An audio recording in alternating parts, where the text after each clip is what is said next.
लहानपणी शाळेचा नॉस्टॅल्जिया अनेकांना आठवतो, पण त्यातल्या एका गोष्टीची आठवण आली की सगळं बालपणच डोळ्यासमोर उभं राहतं आणि ती गोष्ट म्हणजे नटराज पेन्सिल. लाल भडक रंगावरच्या काळ्या रेषा आणि त्यावर लिहिलेलं नटराज हे नाव. अगदी स्वस्तात मिळणाऱ्या या नटराज पेन्सिलला टफ द्यायला आणखीन एक पेन्सिल दुकानात आली. सिल्वर रंगाची, आखीव रेखीव आणि चालायला एकदम ठळक चालणारी अप्सरा.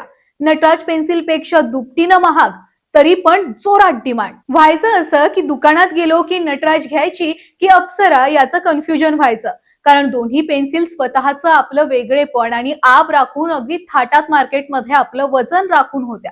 मग आपण कधी आलटून पालटून तर कधी दोन्ही पेन्सिली कंपासामध्ये ठेवून आपलं सगळं बालपण घालवलं. पण बाजारात अगदी 3 पिढ्यांपासून मार्केटमध्ये भाव खाऊन असणाऱ्या आणि एकमेकांना तगडी टक्कर देणाऱ्या या दोन्ही पेन्सिली एकाच कंपनीच्या आणि एकाच मालकाच्या आहेत असं मी तुम्हाला सांगितलं तर होय, एकच प्रोडक्ट मार्केटमध्ये दोन वेगवेगळ्या नावांनी तयार करून ड्युअल ब्रँड स्ट्रॅटेजीचं परफेक्ट उदाहरण म्हणजे ही पेन्सिल कंपनी. पेन्सिलचा व्यवसाय सुरू करण्याची डोक्यात आलेल्या छोट्याशा स्टार्टअपची उलाढाल आज हजारो कोटींच्या घरात आहे. पण या सगळ्याची सुरुवात वाटते तितकी सोपी सुद्धा नव्हती. फक्त भारतातच नाही तर जगभरात केवळ पेन्सिलचा मेड इन इंडिया ब्रँड उभा करणाऱ्या जिद्दीची ही गोष्ट आहे. तुमच्या आमच्या नॉस्टेजियाच्या आठवणींचा हा प्रवास आहे. नमस्कार, मी प्रिया आणि तुम्ही पाहताय अर्थक्रांती. आपण लहान असताना एक जाहिरात लागायची. पेन्सिलची रेस सुरू असते. यातल्या काही पेन्सिलींची टोकं तुटून जातात तर बऱ्याच पेन्सिली फिनिशिंग लाईन येता येता संपून जातात. पण शेवटी रेस जिंकते लाल काळ्या उभ्या पट्ट्यांची देखणी नटराज पेन्सिल.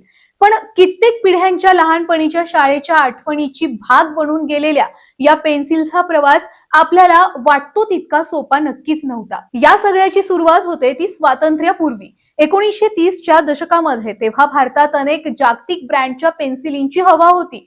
डिक्सोन, फाबर अशा ब्रिटिश आणि अमेरिकन पेन्सिल ब्रँडने इंडियन मार्केट जाम केलं होतं. आपल्या भारतात सुद्धा काही नवखे उद्योजक पेन्सिल तयार करत होते, पण त्या पेन्सिली ठिसूळ असत. त्यांचा वापर केला तर हात काळा होऊन जात होता आणि जर क्वालिटी चांगली ठेवायची झाली तर लाकूड आणि ग्राफाईट आयात करावं लागायचं. त्यामुळे त्यांच्या किमती महाग वाटायच्या. त्या तुलनेमध्ये परदेशी कंपन्यांच्या पेन्सिली या स्वस्त आणि वापरायला सुद्धा दमदार होत्या. ही परिस्थिती अगदी स्वातंत्र्य मिळेपर्यंत कायम होती. जर्मनी, जपान, इंग्लंड या देशांची पेन्सिल तयार करण्याची आणि जगभर विकण्याची मोनोपॉली होती असं म्हटलं तरी वावगं ठरणार नाही. भारताला स्वातंत्र्य मिळालं. दुसऱ्या महायुद्धाचा फटका बसल्यामुळे बऱ्याच देशाच्या पेन्सिल निर्मितीचा ओघ गाठला आणि यातूनच अनेक भारतीय उद्योजकांना पेन्सिल निर्मितीचा उद्योग हा भुरळ घालू लागला. पण खऱ्या अर्थाने या उद्योगामध्ये जम बसवला तो हिंदुस्तान पेन्सिल प्रायव्हेट लिमिटेड कंपनीनं. आपण ज्या नटराज आणि अप्सरा पेन्सिल बद्दल बोलतोय त्या पेन्सिली याच कंपनीच्या उत्पादन. गोष्ट आहे 1958ची. बाबूराव संघवी यांच्या डोक्यामध्ये सर्वप्रथम पेन्सिल कारखाना उभारण्याचं बीज पेरलं गेलं.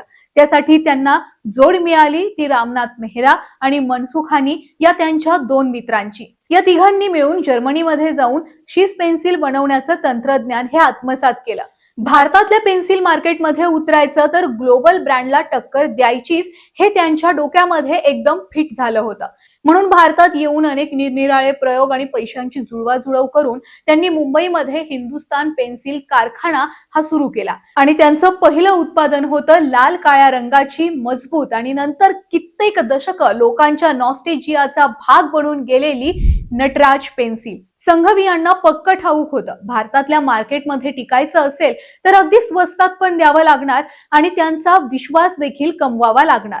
या सगळ्यांची उत्कृष्ट सांगड घालत जर्मनी आणि जपान मधून आयात होणाऱ्या पेन्सिलच्या तोडीस तोड देणारी ही नटराज पेन्सिल होती. पण खरी अडचण होती ती पेन्सिलची वितरण व्यवस्था नेमकी उभारायची कशी. कारण मेड इन इंडियाचा शिक्का असणाऱ्या वस्तू म्हणजे एकदम लो क्वालिटी अशी एक मानसिकता तयार झाली होती. यावर उपाय म्हणून संघवी आणि त्यांच्या टीमनं एक नामी शक्कल लढवली. शाळेतल्या पोरापोरींना आणि अगदी प्रत्येक कॉलेजच्या बाहेर जाऊन त्यांनी नटराज पेन्सिलचे सॅम्पल वाटायला सुरुवात केली. अगदी साध्या पानटपरी पासून ते छोट्या मोठ्या दुकानावर सुद्धा पेन्सिल ठेवायला सुरुवात केली. दिसायला ही साधी गोष्ट वाटत असली तरी याचा मोठा इम्पॅक्ट पडला. नटराज पेन्सिल पोरासोरांना आवडू लागली आणि बघता बघता नटराज हा पेन्सिल साठीचा समानार्थी शब्द बनला. नटराजने चांगला जम बसवला, पण पेन्सिल मार्केटमध्ये आणखीन एक विषय होता प्रीमियम ब्रँडचा. लोकांच्या हातात पैसा खेळू लागला आणि शहरी मध्यमवर्गीय प्रीमियम वस्तूंना प्राधान्य देऊ लागले. सर्वात महत्त्वाचं म्हणजे पेन्सिलसाठी बरेच प्रतिस्पर्धी कारखाने सुद्धा सुरू झाले, पण कलाकार लोकांसाठी म्हणावी अशी पेन्सिल भारतीय बाजारामध्ये नव्हती. हाच गॅप ओळखून हिंदुस्तान पेन्सिल कारखान्यानं 1970 मध्ये लॉन्च केली अप्सरा पेन्सिल. प्रीमियम ड्रॉइंग पेन्सिल असणारी अप्सरा महाग मिळायची, पण नंतर हिचं देखील मार्केट वाढल्यानंतर नटराज पेन्सिल सारखा देखील तिचा रेग्युलर खप हा सुरू झाला.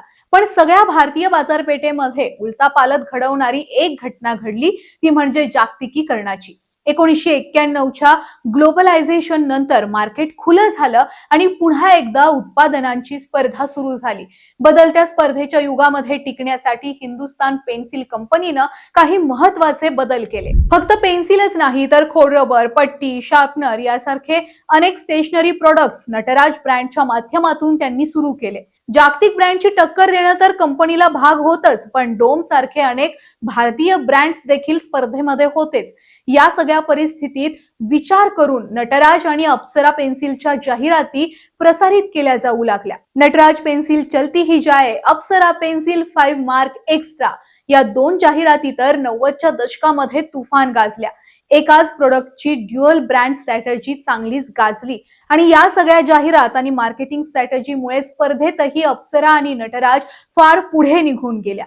सध्या अप्सरा आणि नटराज या दोन्ही ब्रँड्सचे शेकडो स्टेशनरी प्रोडक्ट्स आहेत, ज्याच्यामध्ये अगदी पेन, रंगीत खडू, कर्कटक पासून वेगवेगळ्या शैक्षणिक उपकरणांचाही समावेश आहे. कंपनीच्या वेबसाईटवर असणाऱ्या माहितीनुसार हिंदुस्तान पेन्सिल कारखान्यामध्ये दिवसाला 85 लाख पेन्सिल तयार होतात आणि त्याचं वितरण जगभरातील तब्बल 50हून जास्त देशामध्ये केलं जातं. एकेकाळी पेन्सिल विकण्यासाठी भारतीयांकडे फक्त ग्राहक म्हणून बघणाऱ्या याच परदेशी कंपन्यांच्या नाकावर टिचून नटराज आणि अप्सरा स्वतःचे वेगळे अस्तित्व टिकवून आहेत आणि आजही अनेक नवख्या उद्योजकांना स्टार्टअप पुढे आदर्श म्हणून उभ्या आहेत. बाकी हिंदुस्तान पेन्सिल कारखान्याची ही सक्सेस स्टोरी तुम्हाला कशी वाटली ते आम्हाला कमेंट बॉक्समध्ये नक्की कळवा. व्हिडिओ आवडला असेल तर तुमच्या मित्रांसोबत शेअर करायला आणि अर्थक्रांतीच्या YouTube चॅनलला सबस्क्राईब करायला विसरू नका. धन्यवाद.